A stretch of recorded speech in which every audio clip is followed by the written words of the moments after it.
Hello friends. आज हम इस वीडियो में जिस टॉपिक पर बात करने जा रहे हैं वो है meta data, file processing and database. इन तीन चीज़ों का आप जब समझ लेंगे तो इसके एडवांटेजेस डिसएडवांटेजेस यानी कि डेटाबेस के एडवांटेजेस डिसएडवांटेजेस और फाइल प्रोसेसिंग एडवांटेजेस और डिसएडवांटेजेस ईजिली समझ आ जाएंगे। लेकिन उस पर जो है वीडियो मैं नेक्स्ट बनाऊंगा। अब जो वीडियो बनाई जा रही है वो है मेटा डाटा, डेटाबेस और फाइल प्रोसेसिंग सिस्टम के बारे में। सबसे पहले बात करते हैं कि मेटा डाटा क्या है। Meta data can be defined as data about data, यानी कि मेटा डाटा वो डाटा है जो किसी डाटे के बारे में बता रहा है कि इसका साइज़ क्या है, इसका फॉर्मेट क्या है और इसको किस चीज़ के लिए और इसका डिस्क्रिप्शन वगैरह क्या है। It is use to describe the properties and characteristics of some other data. ये जो है इस्तेमाल किया जाता है डिस्क्राइब करने के लिए प्रॉपर्टीज़ और करेक्टरिस्टिक्स उस डाटे के बारे में जो कि हमने स्टोर किया है। Meta data describe the size, format and other characteristics of data. यहाँ पे दोबारा यही बता रहा है कि मेटा डाटा जो है वो डिस्क्राइब करता है साइज़ के बारे में, फॉर्मेट के बारे में और इसकी करेक्टरिस्टिक्स के बारे में जो डाटा हमने स्टोर किया हुआ है डाटाबेस में। It also includes the rules and constants about data. बाज़-औक़ात आप किसी भी जगह पे जाते हैं, वेबसाइट में जाते हैं तो वहाँ पे आप ईमेल लिखते हैं, आप जस्ट वहाँ पे ऐड ना डालें, एड्रेस बार जो जिसको कहते हैं वो ना डालें तो वो आपको ईमेल को सही नहीं बताता कि वहाँ पे आपको रूल्स बता देता है और कंस्ट्रेंट कर देता है कि हाँ आपने यहाँ पे ईमेल जो है वो आपका ईमेल नहीं है, ईमेल से रिलेट नहीं करता जो आपने डाला हुआ है। तो वो क्या होगा, rules and constants about data, वो भी रिस्ट्रिक्शन डाली जाती है। अब हम यहाँ पे एग्जाम्पल देख लेते हैं कि मेटा डाटा की एग्जाम्पल को हम समझने के लिए पहले हम देख लेते हैं कि एग्जाम्पल क्या है। When you create a table, जब आप कोई भी क्रिएट करते हैं, टेबल को क्रिएट करते हैं, you specify the data type, size, format and other constants for entering data in different fields of the table. यानी कि जब आपने डाटा क्रिएट किया तो आप उस डाटा को क्रिएट करने से पहले आप ये बता देते हैं कि जो हम डाटा क्रिएट करने जा रहे हैं, डाटा स्पेसिफाई यानी कि जो आप डाटा इंटर करने जा रहे हैं टेबल्स में, उसकी साइज़ क्या होगी, फॉर्मेट क्या होगा, उसका कॉन्स्टेंट्स क्या होगा, जो डाटा आप स्टोर करने जा रहे हैं डिफरेंट फील्ड्स में। अब टेबल क्या है? टेबल वो चीज़ है जिसमें हमें ये पता लगता है कि हम जो डाटा स्टोर कर रहे हैं वो कॉलम्स में कर रहे हैं, रोज़ में कर रहे हैं, कॉलम्स में कर रहे हैं या रोज़ में कर रहे हैं। टेबल्स उसको कहते हैं और टेबल से हमें यही पता लगता है कि हम डाटा जो है वो सही तरीके से रोज़ में और कॉलम्स में क्रिएट कर रहे हैं। जैसे एक माइक्रोसॉफ्ट एक्सेल है, माइक्रोसॉफ्ट एक्सेल जिन्होंने जो है चलाया होगा या जिनको पता होगा वो तो समझ सकते हैं कि टेबल उन्हीं को कहते हैं जो जैसे कि माइक्रोसॉफ्ट एक्सेल में बना हुआ है। ठीक है, अब मैं आपको एक हिंट दिखा दूंगा कि माइक्रोसॉफ्ट एक्सेल में टेबल किस तरह और जो है वो डाटा को कैसे डिज़ाइन करता है। तो वो भी एक माइक्रोसॉफ्ट एक्सेल भी एक डाटाबेस की तरह ही काम करता है, यानी कि समझ लें कि डाटाबेस ही है। जैसे एम एस एक्सेस है ना, एम एस एक्सेस, ऐसे ही एम एस एक्सेल भी है। अब आगे पढ़ लेते हैं एग्जाम्पल में। This is meta data of the table, characteristics वगैरह, साइज़ वगैरह, फॉर्मेट वगैरह क्या होगा, मेटा डाटा होगा उस टेबल का। It describes the properties of the data to be stored in the table. दोबारा वही चीज़ बता रहा है कि प्रॉपर्टीज़ के बारे में बता रहा है। प्रॉपर्टीज़ में यही चीज़ें आती है। जब आप किसी भी फाइल कंप्यूटर में फ़ाइल देखते हैं तो आप फाइल को चेक करने के लिए उसकी प्रॉपर्टीज़ देखते हैं कि इसकी साइज़ क्या है, किस चीज़ में इसको इसका ऑथर क्या है, इसको जो है वो साइज़ क्या होगा, इसका फॉर्मेट क्या होगा, बाइट्स में है, एमबीज में है, केबी में है। ठीक है, metadata is very important to ensure the integrity of the data। Integrity of the data की यानी कि जो डाटा जो स्टोर किया हुआ है उसी चीज़ के बारे में बताने के लिए कि जो डाटा स्टोर किया है वो किस हालत में किया गया है, और इसीलिए मेटा डाटा जो है वो बहुत इंपॉर्टेंट है। अब यहाँ पे एक एग्जांपल ये फीड आ रहा है, feed name, data type, length, description, constants. आपने डाटा जो है वो इंटर करने से पहले ये चीज़ बताइए। आपने फीड नेम में क्या लिखना है, रोल नंबर। अब रोल नंबर में आप जब रोल नंबर का जो है डाटा स्टोर करते हैं, फॉर एग्जांपल कोई डाटा एडमिनिस्ट्रेटर है, वो इस चीज़ को डिज़ाइन करने के लिए या यानी कि डाटा एंटर करने से पहले वो चीज़ को कांस्टेंट कर देता है और डिस्क्रिप्शन भी डाल देता है उस डाटा के बारे में कि जो डाटा को जो रोल नंबर है, जैसे कि एक स्टूडेंट का रोल नंबर है वो इंटीजर फॉर्म में होगा, डाटा का जो टाइप होगा वो इंटीजर होगा, लेंथ उसकी क्या होगी 3 वर्ड्स, जस्ट 3 वर्ड्स, जैसे कि आप 159 ये रोल नंबर हो जाएगा। डिस्क्रिप्शन में उसने क्या लिखा है कि रोल नंबर की जो ये है इसमें just roll number of the student लिखा जाएगा, ठीक है। और कॉन्स्टेंट्स क्या है, वैल्यू फ्रॉम 1 to 100, 3 हिस्से होंगे ना, तो 1 to 100 के 1 से लेकर 100 तक, चाहे वो 1 2 3 या 1 2 4। अब यहाँ पे 1 to 100 किस तरह है, तो 1 to 100 में 22 भी हो सकता है, 22 2 2 2 यानी कि 333 भी हो सकता है। तो 1 से लेकर 100 तक जो है वो कॉन्स्टेंट्स उन्होंने वैल्यू रखी हुई है, ठीक है। उसके बाद अब फीड नेम में ऐसे देख लेंगे, नेम है, नेम के बारे में वो क्या बता रहा है कि आप जो नेम इंटर करना चाह रहे हैं वो अल्फ़ाबेटिक होगा, अल्फ़ाबेटिक में न्यूमेरिक नहीं होगा 1 2 3 डालना, ठीक है। ये यानी कि उस चीज़ के बारे में बता रहा है। अगर कोई भी आप फॉर्म फिल करने जा रहे हैं, आप किसी वेबसाइट पे भी फॉर्म फिल करते हैं, तो आपको वहाँ पे भी पता चल जाता है कि भाई यहाँ पे तो नाम लिखना है, क्योंकि वो आपको डिस्क्रिप्शन बता रहा है कि नेम ऑफ द स्टूडेंट। आप यहाँ पे अपना स्टूडेंट अपना नाम लिखे यहाँ पे, तो वो अपनी डिस्क्रिप्शन बता रहा है। तो यहाँ पे फीड नेम, नेम और उसमें क्या लिखना होगा, अल्फ़ाबेटिक, यानी कि ए से लेकर बी तक अपना नाम जो भी होगा, जैसे आपका जो है मेहर, अली, या आप कह लें इमरान, ऐसे करके जो है नाम लिख सकते हैं। लेकिन उसमें गिनती वगैरह यानी कि अल्फ़ा न्यूमेरिक डाटा जो है वो इंटर नहीं किया जाएगा, या न्यूमेरिकली जो इंटर नहीं किया जाएगा। इमेजेस वगैरह पुट नहीं कर सकोगे, कुछ भी नहीं कर सकोगे, क्योंकि वहाँ पे उसने रिस्ट्रिक्शन डाली हुई है।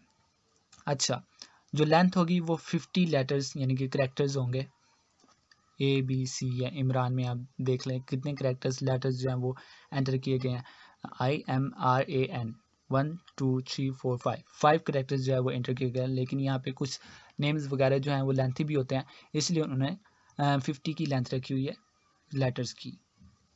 डिस्क्रिप्शन में name of the students, address में इसी तरह यहाँ पे ये भी है, एड्रेस में अल्फ़ान्यूमेरिक होता है, हाउस नंबर भी होता है, हाउस नंबर में H होता है, फिर हाउस नंबर में हम जो है वो न्यूमेरिकली लिखते हैं 265 या 222, तो वो चीज़ें जो हैं वो अल्फ़ान्यूमेरिक में क्या होता है, अल्फ़ान्यूमेरिक में जो है अल्फ़ाबेटिक एंड स्पेशल कैरेक्टर्स होते हैं, A to Z होता है, और ये एक से लेकर जितने भी जो वर्ड्स लेटर्स जो होते हैं गिनती जो होती है वो लिखी जाती है एड्रेस में। तो वहाँ पे डाटा टाइप जो है अल्फ़ान्यूमेरिक, लेंथ होगी इसके 100 लेटर्स। और यहाँ पे जब आप एड्रेस देखते हैं, आप कोई भी फॉर्म जो फिल करने लगते हैं, तो वहाँ पे एड्रेस का ऑप्शन होता है, और साथ ही लिखा भी होता है कि यहाँ पे स्टूडेंट का एड्रेस लिखा जाए, एड्रेस ऑफ द स्टूडेंट। एक हल्की सी जो है वो आपको शाइनिंग फॉर्मेट्स में आपको दिखाया जाता है कि बिना ये एड्रेस ऑफ द स्टूडेंट लेंगे, फिर बाद में आप वहाँ पे एड्रेस को जो है अपना एड्रेस टाइप करते हैं। इसी तरह ईमेल में, ईमेल में आप जब तक ऐड यानी कि ऐड बार, एड्रेस बार जो है वो एंटर नहीं करेंगे, तो आपका वो ईमेल इनवैलिड कहलाएगा। आपको वो रेड कलर में जो वह है वो रिस्ट्रिक्शन देता है कि आपने ईमेल दुरुस्त नहीं डाला हुआ, ईमेल डालिए प्लीज़, तो वहाँ पे जो है रिस्ट्रिक्शन डालता है। उसके बाद है अल्फ़ान्यूमेरिक, यानी कि ईमेल जो है वो डाला जाता है अल्फ़ान्यूमेरिक में। किस तरह, इसी तरह अल्फ़ाबेटिक होता है, उसमें स्पेशल कैरेक्टर्स होते हैं, और जो है वो न्यूमेरिक भी होता है, जैसे कि ABC 1 2 3 एड्रेस बार gmail.com। तो वो तीनों चीज़ें होंगी, तो वो तब वो ईमेल को एक्सेप्ट करेगा, ठीक है जी आपने ईमेल ठीक डाला हुआ है, ओके। तो इसमें भी 25 करेक्टर्स मैक्सिमम होते हैं, ज़्यादा लंबा ईमेल नहीं होता, लेंथी भी नहीं होता। इसी तरह फ़ोन में अल्फ़ान्यूमेरिक होता है। फ़ोन में किस तरह अल्फ़ान्यूमेरिक होता है कि नाम भी होता है, और स्पेशल कैरेक्टरिस्टिक्स जो होते हैं वो भी होता है, और जो है वो कंट्री का नाम वगैरह भी होता है, और कंट्री कोड जिस तरह +92 या +97 होता है, इसी तरह जो है वो कंट्री कोड भी होता है। और जो है वो लेंथ भी जो है इसकी 25 रखी गई है। फिर बाद में इस डाटा को फीड नेम जो है role number, name, address, email, phone, इसी तरह ये देखें तो ये role number, name, address, email, phone, इसको फिर करने के बाद जब डाटा बेस में स्टोर कर दिया जाता है टेबल की फॉर्म में, तो फिर वो कुछ इस तरीके से शो होता है। क्योंकि जो एक्सटर्नल व्यू पर जो अगर कोई अपना रोल नंबर वगैरह एंटर करता है तो वो इस तरीके से फिर एक इजाज़ फैसलाबाद या इजाज़ itcs.com.pk ईमेल जो है वो इस तरह शो हो जाता है, और फ़ोन जो है 78469882 इस तरह फिर शो हो जाता है डाटाबेस के टेबल में। ना कि डाटा जो एग्जांपल्स ऑफ मेटा डाटा जो है वो इस तरह है कि उस जो डाटा जो हमने इंटर करना है उस पर रिस्ट्रिक्शन देता है कि डाटा जो आप इंटर करने चाह रहे हैं, रोल नंबर जो है, रोल नंबर में आपने सिर्फ रोल नंबर लिखना है, नेम नहीं लिखना, नेम में आपने सिर्फ नेम लिखना है, ईमेल नहीं लिखना, एड्रेस में आपने एड्रेस देना है, ईमेल नहीं लिखना, फ़ोन में आपने ईमेल नहीं लिखना, फ़ोन लिखना है। इसी तरह ये जो है ये चीज़ें मेटा डाटा कहलाएगी, और जब आप फीड करेंगे, इंटर करेंगे, तो वो जाकर डाटाबेस जो है वो उसके टेबल में इंटर हो जाएगा, और यानी कि जो है स्टोर हो जाएगा, और वो इस तरीके से शो होगा डाटाबेस में टेबल की फॉर्म में। और जो ये बॉर्डर्स नज़र आ रहे हैं ना आसपास, ये बॉर्डर्स लगे हुए हैं, इसको यानी कि ये चीज़ है कि ये डाटा को डिज़ाइन किया हुआ है। लेकिन जब आप स्टोर करते हैं ना डाटा को डिज़ाइन करने से पहले, तो वो यहाँ पे बॉर्डर्स नहीं दिखाता, जस्ट एक लाइन दिखाता है जो शो हो रही होती है, जो हमें ये बता रही होती है कि हाँ जी, ये जो आप चीज़ स्टोर कर रहे हैं ये रो में है, और ये जो है स्टोर कर रहे हैं ये कॉलम में स्टोर हो रही है। ठीक है, तो ये चीज़ जो है एग्जांपल्स ऑफ डाटाबेस टेबल की फॉर्म की कहलाएगी। और जो ये साइडों पे ब्लैक लाइन नज़र आ रही है ये डिज़ाइन किया हुआ डाटा है। और ये देखें, ये गहरा नज़र आ रहा है रोल नंबर, और नेम भी जो है गहरा नज़र आ रहा है, तो ये क्या चीज़ होगा, ये फॉर्मेट किया हुआ है, ये डाटाबेस को यानी कि जो डाटा इंटर किया हुआ है ये डिज़ाइन किया हुआ है। और ये जो हल्का नज़र आ रहा है ये भी जो है वो बोल्ट नहीं किया हुआ है, इसको गहरा कलर नहीं दिया हुआ है, फॉर्मेट नहीं किया हुआ, ये जस्ट इंटर किया हुआ। और इसका जो फ़ॉन्ट कलर होता है यानी कि फ़ॉन्ट स्टाइल होता है, जो जो लिखा हुआ है इसका स्टाइल जो है वो चेंज किया हुआ है। लेकिन यहाँ पे भी ये क्या चीज़ है, डाटाबेस सिस्टम में यानी कि डाटाबेस में इस चीज़ को डिज़ाइन किया हुआ है। नेक्स्ट हम बात करते हैं फाइल प्रोसेसिंग सिस्टम के बारे में।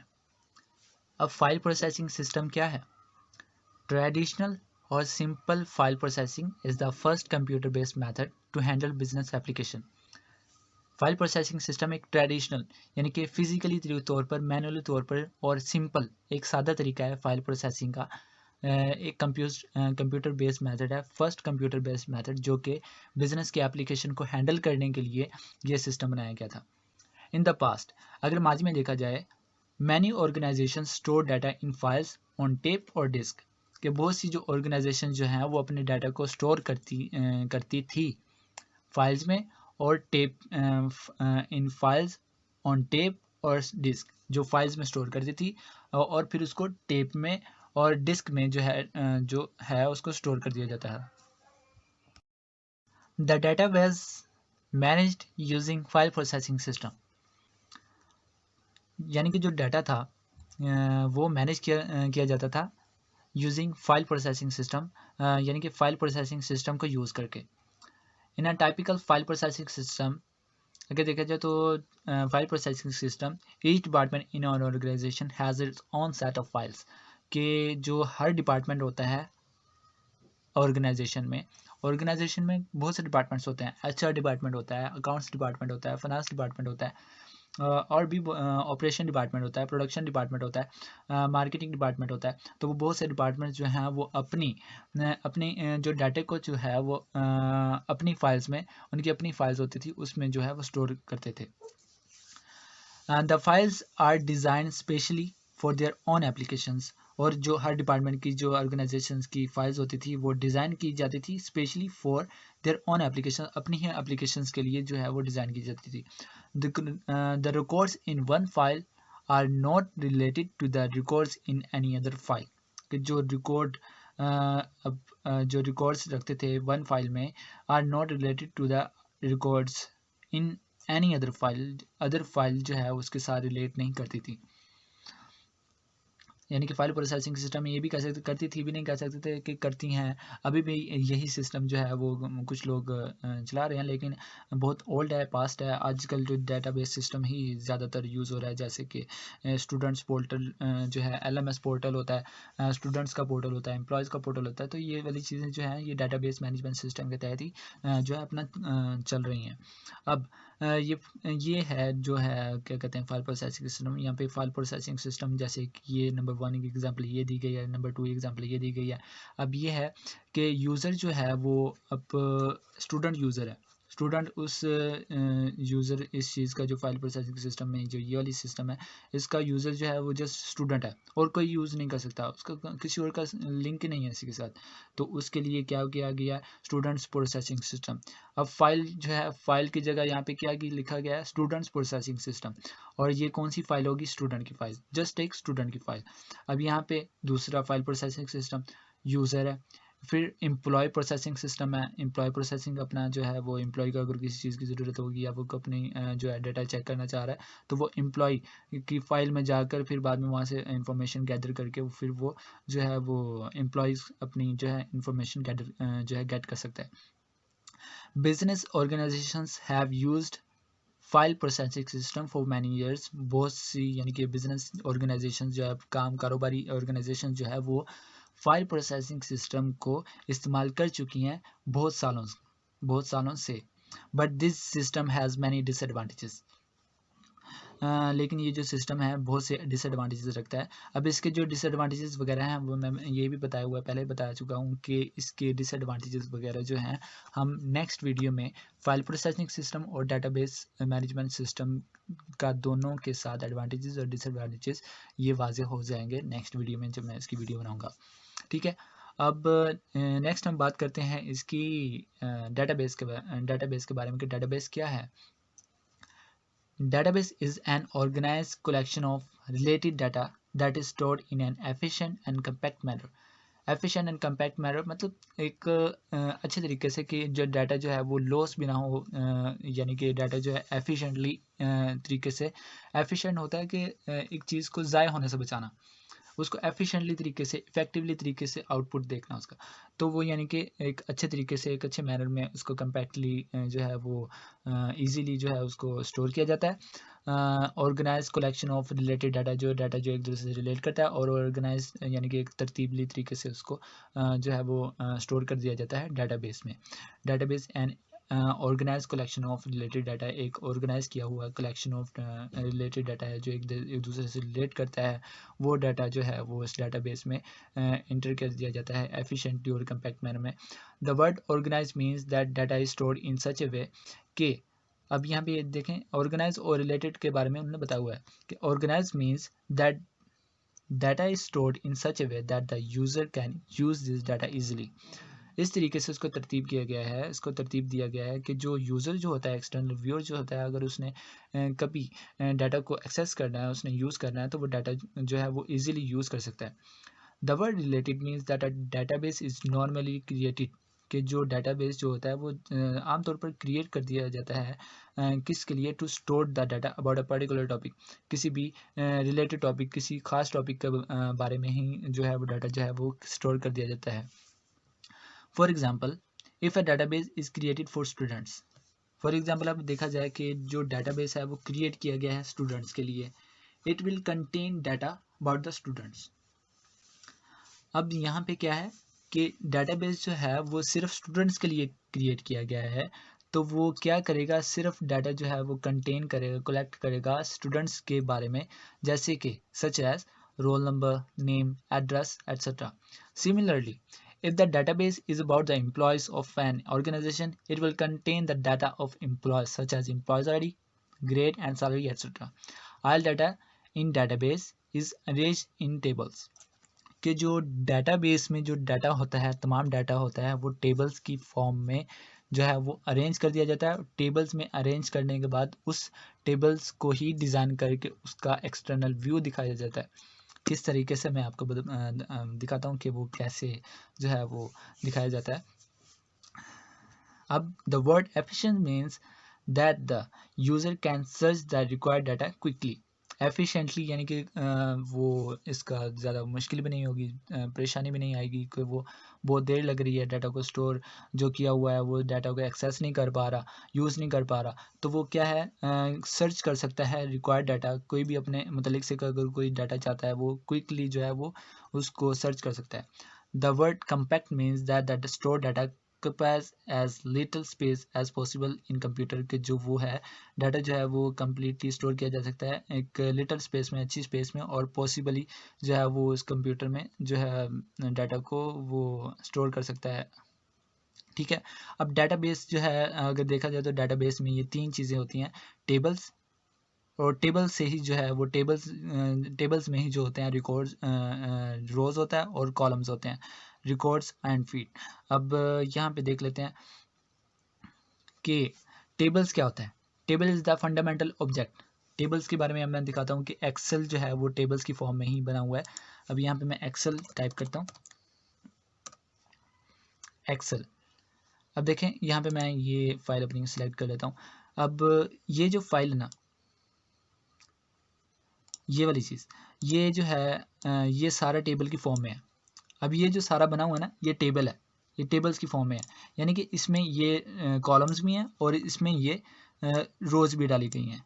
ये जो कहलाएगी, ये वाली चीज़, ये लाइन जो कहलाएगी, ये जो हॉरिजॉन्टल लाइन होती है ये कहलाएगी रोज़, और ये जो कॉलम्स होता है ये इस तरह की लाइन जो सीधी होगी ये होगी ये कॉलम्स होगा, और ये रोज़ होगी, सॉरी ये रोज़ होंगी और ये कॉलम होगा।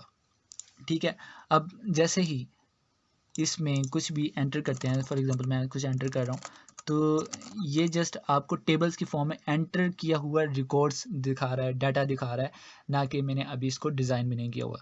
अब जैसे ही आप एक्सटर्नल व्यू देखना चाह रहे हैं, अगर मैं प्रिंट करता हूँ इसको, प्रिंट करने के लिए अब मैं ये देखें प्रिंट सिलेक्शन जो मैंने सेलेक्ट किया था वो मैं प्रिंट करना चाह रहा हूँ, तो यहाँ पे आपको बॉर्डर से नज़र नहीं आ रहा, डिज़ाइन किया हुआ नज़र नहीं आ रहा कि जो है इसको डिज़ाइन तो किया नहीं हुआ। तो इसको डिज़ाइन करने के लिए पहले मैंने ये सिलेक्ट किया, सेलेक्ट करने के बाद अब मैं होम में गया, होम में जाने के बाद मैंने यहाँ पे बॉर्डर्स बनाए होंगे, इस बॉर्डर्स को मैंने कलर दिया होगा ब्लैक, आई थिंक ब्लैक होगा। अब ब्लैक देखते हैं, तो ये देखें बॉर्डर्स जो है वो सिलेक्ट हो गया, डिज़ाइन हो गया। अब मैं इसको प्रिंट एक्सटर्नल व्यू देखना चाहता हूँ, तो ये देखें, अब जैसे ही आप एक्सटर्नल व्यू दिखाएंगे तो इस तरीके से शो होगा। ठीक है, तो ये भी एक डाटाबेस मैनेजमेंट सिस्टम है एक्सेल, MS एक्सेल, और MS एक्सेस भी जो है वो काफ़ी सारे सॉफ्टवेयर जो हैं वो काउंटिंग के लिए या जो यूज़ होते हैं वो डाटाबेस ही कहलाएंगे। इसी तरह ये टेबल्स की फॉर्म में था, टेबल्स की फॉर्म में डालने के बाद यानी कि देखें ये टेबल्स हैं, ये डाटा पुट किया टेबल्स में, और ये जो बॉर्डर्स साथ आसपास लगाए ये जो बॉर्डर्स लगाए हैं ये क्या होगा, और ये जो होंगे क्या कहते हैं ये डिज़ाइन किया हुआ है, और डिज़ाइन कौन करता है, डाटाबेस एडमिनिस्ट्रेटर। डाटा को पुट कौन करता है, डाटा एडमिनिस्ट्रेटर, और वो भी तब पुट करता है, डाटा एडमिनिस्ट्रेटर को तब रखा जाता है जब बहुत ज़्यादा रिकॉर्ड्स जो है कंपनी के होते हैं। अगर स्मॉल कंपनी होगी तो वो डाटा एडमिनिस्ट्रेटर नहीं रखती, बल्कि डाटाबेस एडमिनिस्ट्रेटर को ही रखती है, और लार्ज कंपनी जो है वो दोनों को रखती है। ठीक है, तो ये था टेबल्स के बारे में कि टेबल्स क्या होता है। अब नेक्स्ट हमने ये भी देख लिया कि रोज़ क्या होता है, रोज़ का भी बता दिया कि रोज़ जो होता है ये स्ट्रेट हॉरिजॉन्टल लाइन होती है जिसमें डाटास को पुट किया होता है। उसके बाद ये कॉन्स्टेंट्स कंटेंट्स भी जो ये रिस्ट्रिक्शन डाली जाती है ना, ये एड्रेस बार या डॉट वगैरह ये भी उसमें ही MS एक्सेस में डाली जाती है। इसी तरह एक्सेल जो है जस्ट एक अकाउंटिंग सॉफ्टवेयर है, इसमें भी कंटेंट्स वगैरह डाले जाते हैं, रिस्ट्रिक्शन डाली जाती है, और ये कॉलम्स वगैरह। अगर हम एग्जांपल्स देखें डाटाबेस की तो फ़ोन डायरेक्टरी है जिसमें हम फ़ोन वगैरह डालते हैं, नंबर्स वगैरह डालते हैं, सर्च करते हैं और नंबर को इजीली। लाइब्रेरी वगैरह में बुक्स वगैरह को देखते हैं, रिकवर करते हैं बुक्स को, issues and recovery of the books और रिकॉर्ड्स देखते हैं। इस्तेमाल किया जाता है कि डाटाबेस सिस्टम जो है वो can be use to store the records of books. Database system जो है वो इसलिए भी यूज़ किया जा सकता है कि स्टोर करने के लिए एंड रिकॉर्ड्स करने के लिए बुक्स को, members of the library, issuance and recovery of the books, issuance and recovery of the books. The database can be use to search the required books easily. डाटाबेस जो है वो इस्तेमाल किया जा सकता है सर्च करने के लिए, कोई भी अगर कोई ज़रूरत की बुक्स है वो भी ईजिली एक्सेस कर ली जाती है उस डाटाबेस के ज़रिए। अब अकाउंट सॉफ्टवेयर जैसे ये MS एक्सेल है, ये भी एक अकाउंट सॉफ्टवेयर है। टैली जो है वो भी अकाउंट सॉफ्टवेयर है। Annual profit and trial balance and ledger को जनरेट करने के लिए भी ये सॉफ्टवेयर यूज़ किए जाते हैं, जो कि ऑटोमेटिकली आजकल बहुत से सॉफ्टवेयर आ रहे हैं। टैली सॉफ्टवेयर है, लेजर है, टैली सॉफ्टवेयर है, सॉरी, टैली सॉफ्टवेयर जिसको ERP कहते हैं, सैप्स है, क्विक बुक्स है, एंड बहुत से ऐसे सॉफ्टवेयर है जो अकाउंटिंग सॉफ्टवेयर हैं और यूज़ किए जा रहे हैं पूरे वर्ल्ड में। और जो जिसमें हम जस्ट ट्रांजैक्शन को पुट करते हैं और वो लेजर बनाते हैं, और ख़ुद ब खुद ही ऑटोमेटिकली उस लेजर्स और ट्रांजैक्शन से जो है बैलेंस शीट, एनुअल प्रॉफिट निकल जाता है, ट्रायल बैलेंस बन जाता है, बैलेंस शीट बन जाती है, लेजर भी बन जाता है। और कुछ ऐसे भी हैं यानी कि जिनसे लेजर भी बन जाता है। इसी तरह कॉलेज के लिए भी डेटाबेस जो है वो एग्जांपल एक ले लेते हैं। कॉलेज के लिए, college has many students in different classes, database may be used to keep the records of the students fee transactions, examination information, यानी कि कॉलेज के जो भी स्टूडेंट्स के बारे में जो भी इंफॉर्मेशन होगी उसकी इंफॉर्मेशन, यानी कि फ़ी की ट्रांजैक्शन जो उसने की थी, एग्जामिनेशन इन्फॉर्मेशन, उसका रिजल्ट्स वगैरह, other data of the college, and it can also store the attendance of the students, और जो है वो अटेंडेंस जो होती है स्टूडेंट्स की वो भी इस डेटाबेस में स्टोर की जाती है। तो आई होप कि आपको इस चीज़ के बारे में समझ आ गई होगी कि एग्जांपल्स के थ्रू भी मैंने डेटाबेस के बारे में बताया, और जो है वो इसके बाद था ये file processing sorry, file processing के बारे में भी आपको बताया कि ये फाइल प्रोसेसिंग जो है वो क्या है, और इसकी एग्जांपल भी मैंने आपको दी है, और ये मेटा डाटा भी इसके बारे में भी मैंने आपको बताया। तो ये था meta data, file processing and database, इन तीनों के बारे में मैंने आपको बता दिया इस वीडियो में। और नेक्स्ट वीडियो जो होगी वो हमारी होगी फाइल प्रोसेसिंग और डाटाबेस के बारे में डिफरेंस, जिसमें हम एडवांटेजेस और डिसएडवांटेजेस के बारे में बखूबी जान सकेंगे कि वो क्यों जो है फाइल प्रोसेसिंग अब नहीं रहा और डाटाबेस को ज़्यादा प्रेफर किया जा रहा है। डाटाबेस सिस्टम अब ज़्यादा चल रहा है, फाइल प्रोसेसिंग बहुत पुराना हो गया है, जिसको अब ज़्यादातर कंपनीज जो है वो यूज़ नहीं करती, क्योंकि वो ज़्यादातर ना रिकवर नहीं हो पाता, उनका डाटा जो है ना वो रिकवर नहीं हो जाता। लेकिन जो डाटाबेस होता है वो क्विक भी है, एक्सेस भी अच्छी तरह जल्दी से हो जाता है, ज़्यादा देर भी नहीं लगती, और जाहिर सी बात है मॉडर्न ज़माने में तो आजकल हर कोई जल्दी में रहता है, तो जल्दी जल्दी काम होंगे तो बेटर होगा। तो ये था friends Meta data, file processing और डाटाबेस के बारे में।